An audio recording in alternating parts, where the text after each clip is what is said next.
Welcome to Quick Degrees. Quick Degrees provides videos to help the public efficiently navigate their higher education experience. Our goal is to provide students with the knowledge and resources to successfully and swiftly complete their chosen education program. Today I'm going to walk you through calculating your college tuition costs. It's important to calculate your overall college tuition costs before you begin college so that you have an overall idea of what it's going to cost you. Now, the best way to calculate your college tuition costs are to use the College Navigator's college tuition tools. These aren't 100% overall accurate for all situations, but it gives you a good estimate to go off of, and if you need more specifics, you can actually contact the college and ask them to give you a breakdown of how much it would cost you per semester or per year going for the particular degree program that you're going for. For example, some colleges have specialized college degree programs which have entirely different tuition costs. Like, for instance, if you're going into a career such as welding at a local college, that might be one of their programs that has extra costs because of the tools needed and because it's a vocational program. Vocational programs can have extra costs. Also, another example of this is when you take online classes. Online classes versus in-class classes at a number of schools will have entirely different tuition costs. A third example of this is if you're going to a college where you are not from that state. Out-of-state tuition costs can be a completely different price, such as if I was to go from the state I'm in, which is across the country from California, to a California school, odds are they would make me pay out-of-state tuition costs. Also, some colleges have what's called reciprocity tuition, which means that they give you a different price based on which state you're from.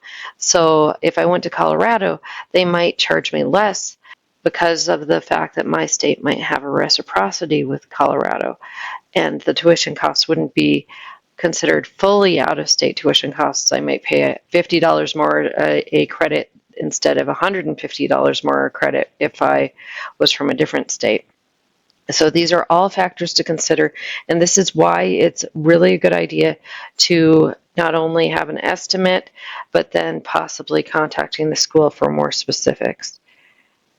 Okay, so I have a friend who is going to school and wants to get a theology degree, and they will want a master's degree in theology, but just to get them started on the idea of how much it would cost to get a bachelor's degree in theology at a school where they go in class, I'm going to go through an example with you to see how much that would cost them.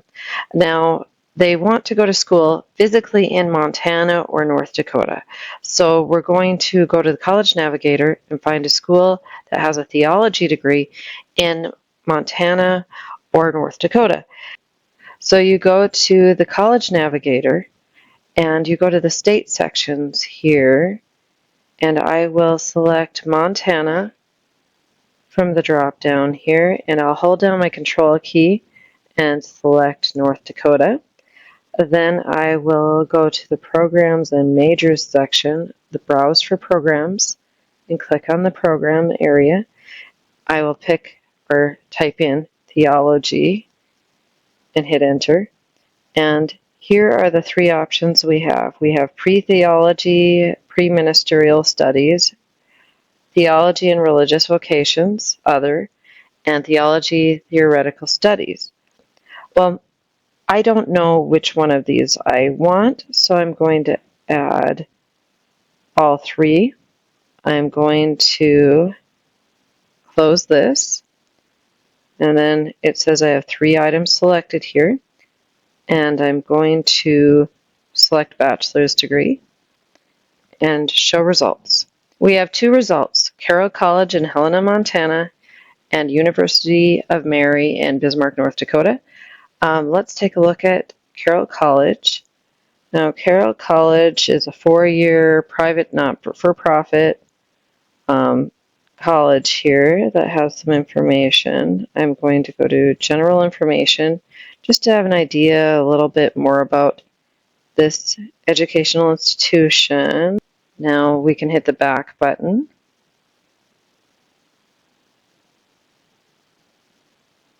On here, and I can look at the University of Mary and the general information related to University of Mary. Either institution would be a viable option. They do offer doctoral programs, so if they want to continue on to a master's degree, this would be a viable option. University of Mary is a Roman Catholic institution, so if the person that I know is interested in a Roman Catholic theology education, this would be a viable option. Now we want to determine the college tuition price for a bachelor's degree, and also you can see here what degrees they offer. They have this tuition and fees button here for estimated tuition expenses. So if I click on that, I can see the estimated tuition and fees for a school year, for a whole year, is $21,468. Okay, so books and supplies here, $1,096. I took a look, and these estimates are great for general education. Like I said, specific degrees have different prices or slightly different prices. Now, a theology degree is considered more of a general degree for University of Mary. So for their bachelor's degree, this is a good estimate of how much they'll pay a year. Now, also, like I mentioned, these tuition and fees can be slightly different if you take the classes online. If you want the nuances of that, you would want to contact the institution with the schedule you anticipate possibly having. Let's say I want to do 50% online, 50% in class, or all online, and get a more specific example or estimate from the school. Do not trust this if you are going to do anything outside of just exactly normal in-class classes, which the world is changing. Everybody has a different situation, so don't go off of this for an exact example. So they also have what's called a net price calculator, where you can go to the school's website, visit this institution's net price calculator. Okay, we can go to the University of Mary's website, and we can look at tuition and costs, undergraduate tuition and costs,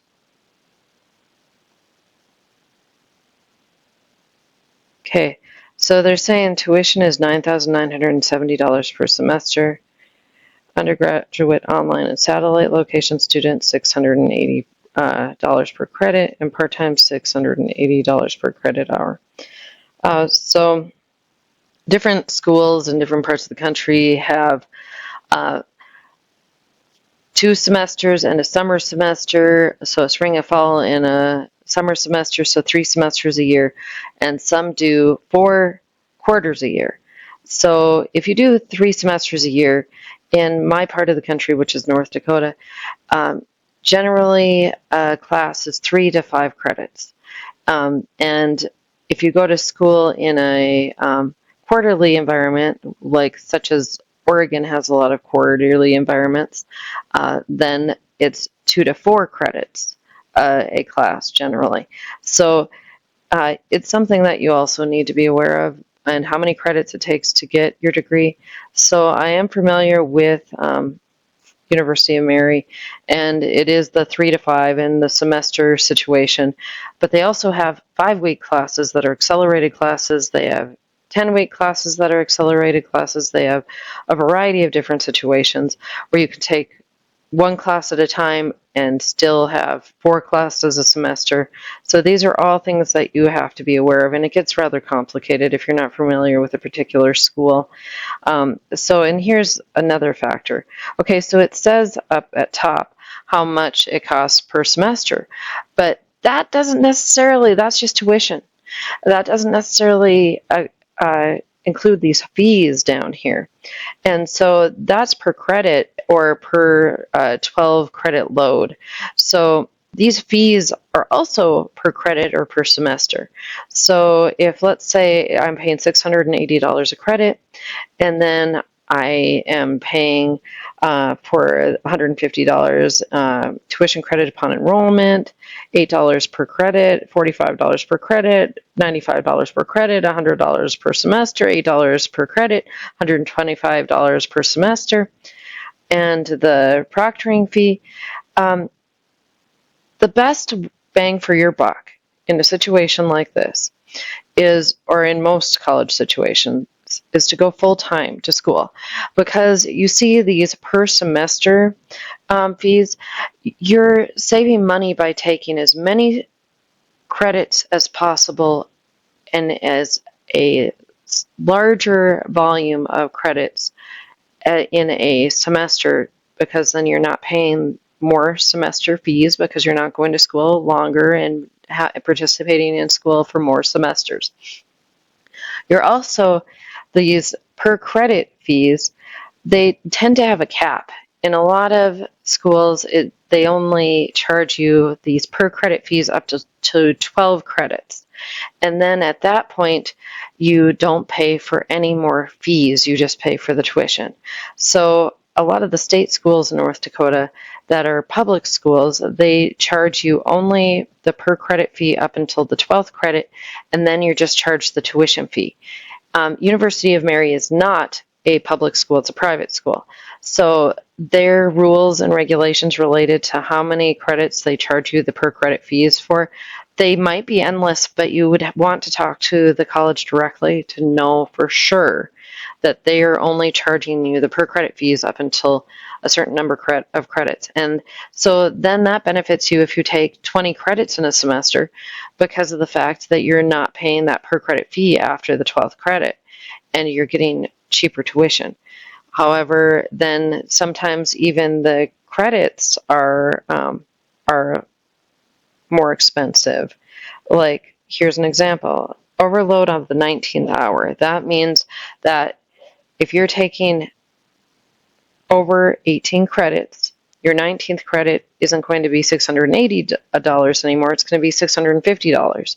And your 20th credit is going to be $650. So you just saved $30 per credit there as well.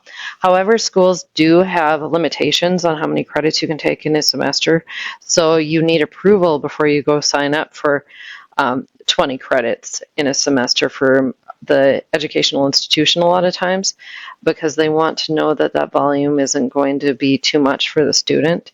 So these are all factors that you would want to take into account when you're calculating your tuition, and talk to the institution, because that estimate that's given on the College Navigator, it's not going to account for situations that are special. It's going to account for the situations that are standard. So when they give you this tuition and fee estimate of $21,468, that's not going to account for somebody who wants to take 20 credits. That's not going to account for somebody who's taking online classes. It's not going to account for somebody taking a special program that is an unusual program. So let's go look at the specific degree that we're looking to study, which is theology in this case. So I'm going to University of Mary's search for the particular program, and I found theology. Okay, so in the theology program,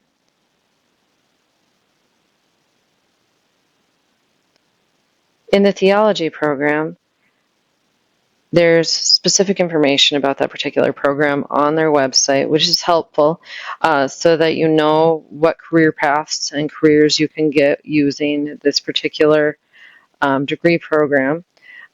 It's also going to provide you with information as to if you're just studying it as a minor versus a major, and you can go to the specifics of that particular program.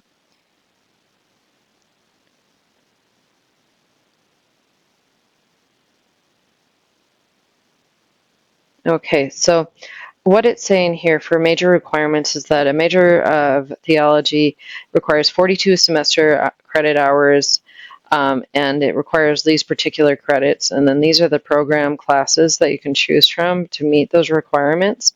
But that you require a total of 124 semester credit hours to get your bachelor's degree in this program. So they expect it'll take 4 academic years and 128 weeks to complete this program.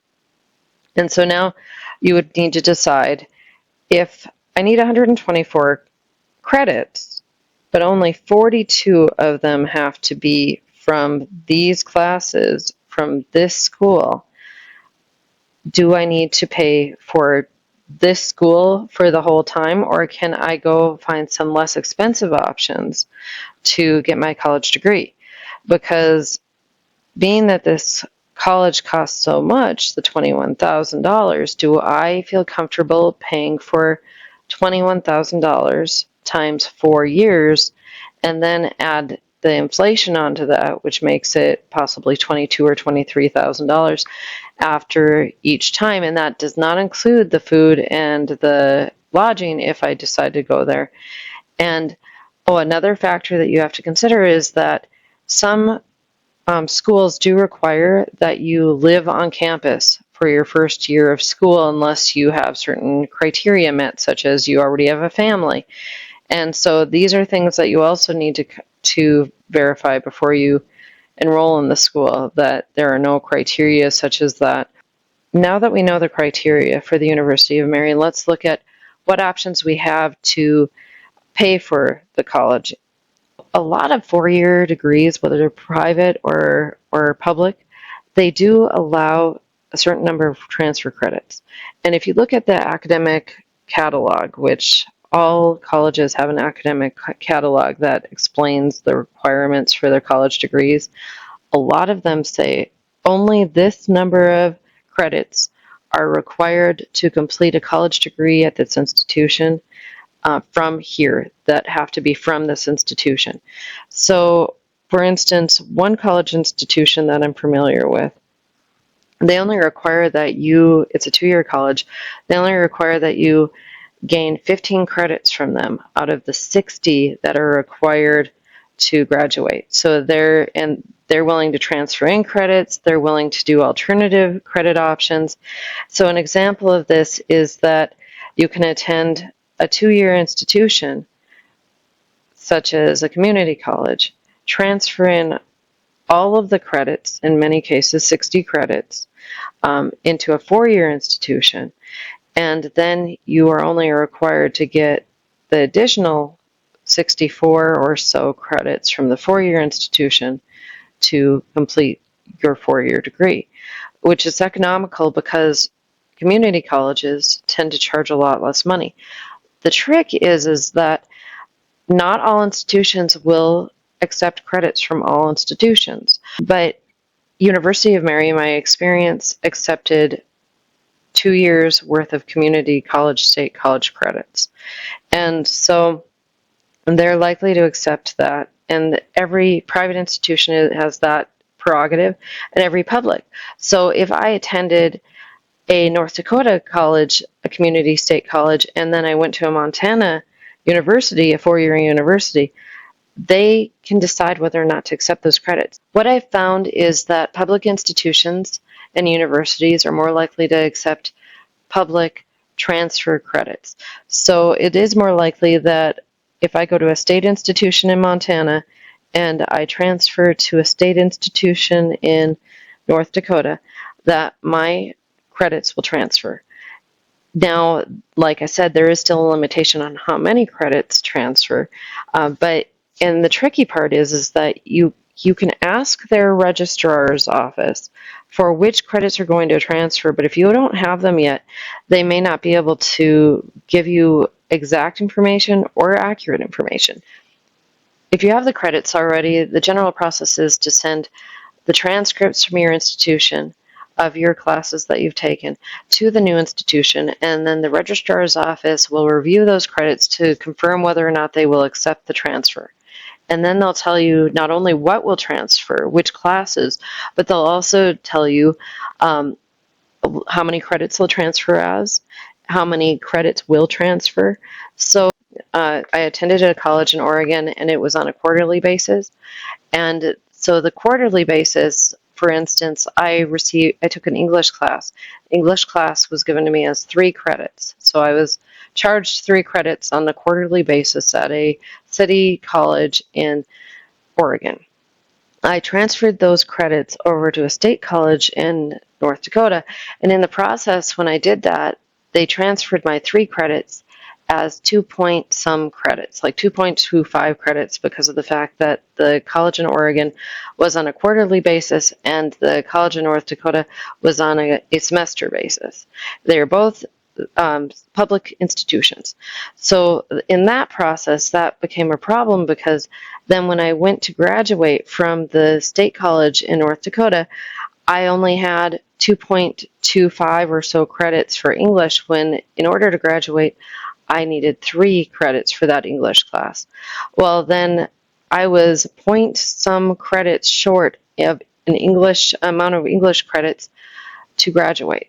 So those are some things to consider and to really look at, and you have to sort of become an expert on your own education information. Before you attend a school, you want to become extremely knowledgeable on all things related to that college, as far as graduation requirements, and things along the lines of partnerships, collaborative agreements, and consortiums. Okay, so a consortium, now all of these words are used interchangeably by different educational institutions. So what I call a consortium is based on the North Dakota educational institutions. What another school or a private school calls a consortium can be completely different. In my experience, a consortium is, for example, in North Dakota, we have something like 14 state institutions that are higher ed institutions that are part of the state consortium, is what they call it. So they all have an agreement basically that if you get certain credits at one school, it'll automatically transfer as certain credits at another school. Now, consortiums are not always 100% as easy to navigate as you think they are. For example, I attended one state institution in North Dakota in the consortium, and I was going to transfer into another state institution in the same consortium, and I went for an evaluation. I brought my transcripts, and that institution told me that they would accept a lot of my credits, almost all of them, as the same class, but they said that I would have to retake some classes even though they were the same class title and same class content, because the institution wouldn't transfer them the way that they, in my opinion, should as part of the consortium. So this still falls into that. You definitely want to have an evaluation with the registrar's office before you just expect that the transfer is going to go as expected. But that's the idea behind a consortium. And partnerships and collaborative agreements have something very similar, where partnership might say, if you attend the University of Mary, for example, we are willing to let you gain your credits through another school, like, for instance, like a public school, which they do have an agreement like this. If you go into these certain programs, so like maybe electrician would be an example. If you go become an electrician through the University of Mary and you want to take your classes through another school that's a state school, like let's say Bismarck State College, we will let you take the classes at Bismarck State College and treat them just like their University of Mary classes, and you only have to pay the Bismarck State College tuition price. So it's not really a transfer credit, it's a partnership credit. Because we then, once you finish your 2 years at Bismarck State College, will then consider those credits as University of Mary credits, and we will continue on for your 3rd and 4th year through us, and you will then gain your 4-year degree, and you've paid much less tuition through the separate college. So these are all things that you want to know your school inside and out. And I know it's a lot of work, but it really is important that you do this. And so the website I had here was just an example of some information along those lines, if you wanted to review them. And collaborative agreements, that's another example of, for instance, there are state schools in North Dakota where you can attend in a very similar fashion to the partnership agreement, where, for instance, Minot State University, Dickinson State University in North Dakota, you can actually take their classes on different campuses that are not theirs, other state schools' campuses, and they're taught and paid for, the teachers are paid for by Dickinson State University and Minot State University, but they're taught on these other state campuses. And then you're paying their tuition price, like Minot or Dickinson State tuition price, but you're attending on these other schools, university campuses, classes. And there's so many ins and outs, where you can go to school remotely at a remote location, but it's not an online class. So things to consider. Another alternative to paying higher tuition costs is to test out of classes that you have prior experience with, or that you have the ability to learn independently. So this is like taking an online class where you self-educate and then testing out of the classes for a reduced price. An example is CLEP. Now, CLEP is offered through College Board. College Board is an approved institution by almost every institution in the United States for testing out of classes. The way this works is a little bit complicated, but it can definitely work to your advantage. So educational institutions, especially state ones and most private ones, have what's called a testing center on their campus. What they allow you to do is to take tests through third parties, such as College Board's CLEP test, on their campus. So an example is, if you wanted to go to the testing office at the University of North Dakota or University of Mary or university in almost every state, you schedule a testing time and date with that institution, and you go to their testing office and you take a test that's online. So it's not actually that institution's test. And if you pass the test, then you get the college credit, and the college credit is generally and usually not considered transfer credits. So let's say I was going to a school and it required 124 credits to get my bachelor's degree, and I transferred 60 credits into that school from a community college, and now I have 64 left. Well, then I take a CLEP test and get 3 credits, for example. If I take then that means that I only have 61 credits left to achieve at the institution that I'm going to school for my bachelor's degree at. They will not take that and remove that from the transfer credits usually, so it's considered sort of like a limbo. It's not necessarily considered part of their institution's credits, and it's not necessarily considered part of your transfer credits. But if that institution required that more of their credits come directly from them, it could be a difficulty. But even at even in a bachelor degree situation, and even in a private school situation, they might only require that you get 35 of your credits from that institution for your bachelor's degree.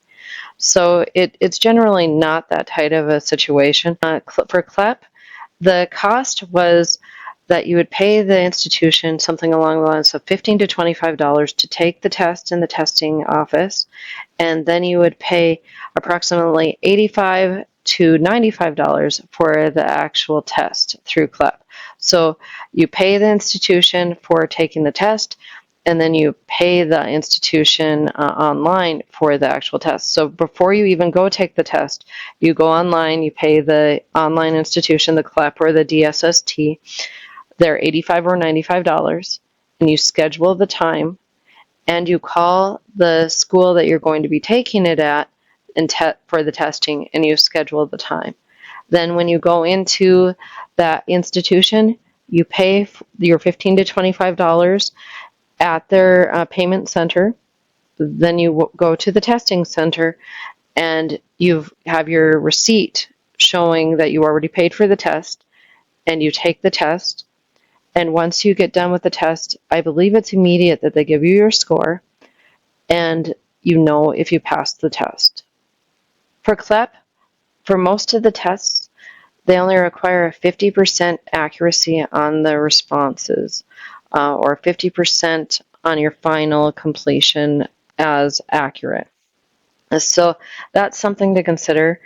DSST is also a testing like CLEP, and it is also done in the testing services at the local institution. Now, those tend to be military courses. You can take the test, but I don't know how you would study for the test for DSST. It's something to look into, though. Prior learning credits, an example includes military training and skill sets. So, for instance, Bismarck State College has a prior learning like professional, which is a person who specifically works with people to figure out which classes they can prior learn out of.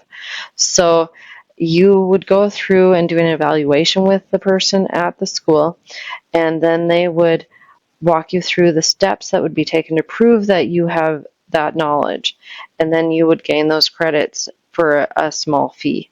So it might be that you pay $10 a credit and you write a report for this particular course saying, I am a software developer and I have the knowledge to not have to take the software development year one class because I've been developing software for this number of years and this is how I have proof of it.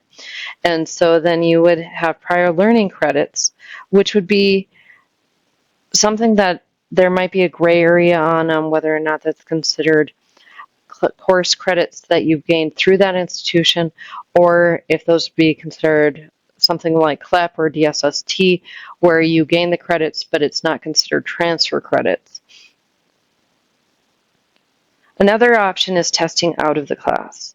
Now, the way this works is a lot of times you would go to the professor at the institution and you would ask them for just a little bit of the basic information about the class, such as the book that was used and the general outline of what would be tested on.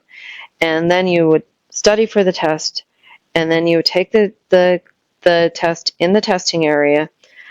It would be based off of what the professor decides would be the testing requirements, and they would probably even write the test. Once you take the test, if you score a certain score, then you would go to pay for approximately half of the cost of the class. Now, this doesn't necessarily apply in all institutions, but this is something that you can check into. It was a rarity at the institution that I worked for that people would do this, but we did have a person who would test out of multiple classes. They would come in and they would pay for the testing fee, and I don't know if the testing fee was half the cost of the class up front or if it was a small fee, and then if they passed the class test, then they would pay half of the class of the testing fee. So other options that may be offered are for tuition, reduced tuition costs are things along the lines of dual credit, advanced placement or AP, and earned credit while in high school. A lot of schools love it when you get dual credit, advanced placement credit, or earned credit while attending high school, because that is giving them the likelihood that you will attend their institution after high school. And so a lot of times these credits are at a reduced price. So for example, the local institution in my area, they charge a little less than half the cost for a credit while you're in high school, and you have the choice of taking your courses as dual credit or advanced placement. The difference between dual credit and advanced placement, when you're taking it as dual credit, you're technically taking a college class, and that class is giving you the credits you would get if you were taking that college class. And advanced placement is a little different, where if you actually attend that institution, you pay something like $10 a credit for it to become on your transcripts, because it hasn't become a college credit yet. And then they have certain guarantees about their consortium accepting those advanced placement credits.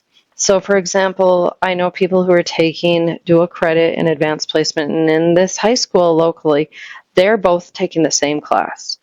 The difference while they're taking the class is the advanced placement students have to take a test for the advanced placement at the end of the year to actually get their credit approved. The dual credit class, they, even though they're taking the exact same course, in most cases doesn't require that.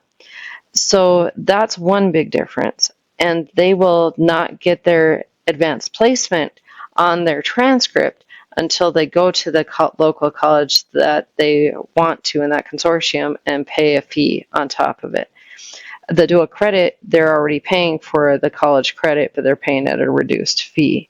So they're paying half the price for the dual credit, and it's guaranteed to be college credit, and they're paying a different amount for the advanced placement, but not guaranteed unless you go to that consortium. So I recommended in this particular circumstance that a person who is going to be going to school at a far away location take them as those courses as dual credit, because they're more likely to be accepted in that different location, that faraway location outside of the consortium, because they're not staying in the consortium. So it really depends on where you're planning on getting your degree. And I'm sure this is clear as mud. Another option is earn credit while attending high school. So our local high school offers a electrical program. It's like an electronics repair program, and they take this program throughout high school as a technical program throughout high school for their 4 years of high school. And when they complete the program, which there are fees involved but not much, if they go to our local college afterwards, they pay $10 a credit for the 30 credits that automatically transfer in. So they have their half of their 2-year degree complete automatically as long as they pay the $300 for those 30. These are all great options. I will give you more information about the CLEP option in another video. 30 credits, and then they just finish their last year of generals and they have a 2-year degree, and it's in a technical trade.